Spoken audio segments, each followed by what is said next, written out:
Karon masabtan nato nganong si Kristo nagpakatao. Aron nga si Kristo mahimong halag, bayad sa imong sala o sa akong sala. Muna inungdan nga nagsakripisyo siya. Namatay siya dito sa krus sa Kalbaryo. Mga kaigsunan, mao niyang pinakadelikado. Sanang sala nimo karon, kining sala nato karon. Kung dili ni mapasaylo ni Kristo, delikado nga mamatay ka nga di ka mapasaylo. Busa gikinanglan iwali ang ebanghelyo. Ang ebanghelyo dili reliyon.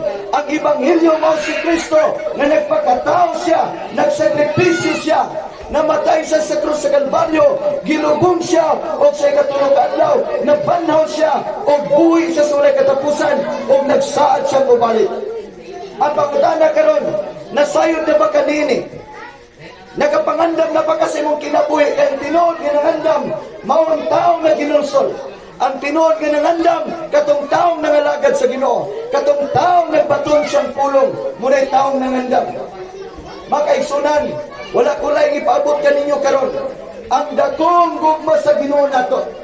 Kung na-memorize nimo ang John 3:16, gigugma sa Dios ang tibuok kalibutan o tungod niya na gihatag ang iyang bugtong anak. Kinsa man nga bugtong anak, wala na lain mao si Kristo nga natao pinagi kang Maria.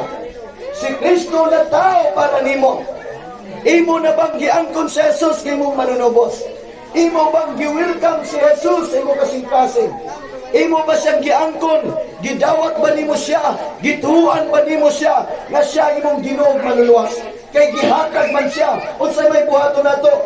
Dawaton nato si Jesus. Amen. Ang kuno nato si Jesus, gikinahanglan kayo ang matag panimalay nga naay Kristo atong panimalay. Ang imong kasing-kasing gikinahanglan kayo Kristo. Ang imong kinabuhi gikinahanglan kayo Kristo. Makaigsunan, wala lang makapasaylo nimo, wala lang makalukat nimo, wala lang makaluwas nimo. Gawas naman ni Jesus. Munang gikinahanglan iwalis nimo kalibutan kay mao ning gitawag og Great Commission nga iwali ang maayong balita ngadto sa tanang mga tao. Unsa may maayong balita? Ang maayong balita mao si Kristo. Amen.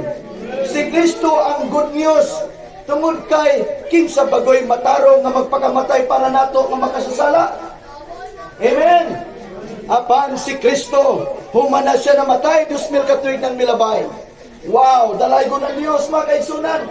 Balikon ako ang John 3:16. Gihigugma sa Dios ang tibuok kalibutan. O tungod niya na gihatag yang bugtong anak ka sa Jesus. O ang tanan nga mutuon niya, dili malaglag, apan may kinabuhi ulit katapusan. Unsay buhaton nimo or nato aron di ta malaglag? Ang mutuon niya, ang midawat kaniya, gitagaad katungod nga mahimong anak sa Dios.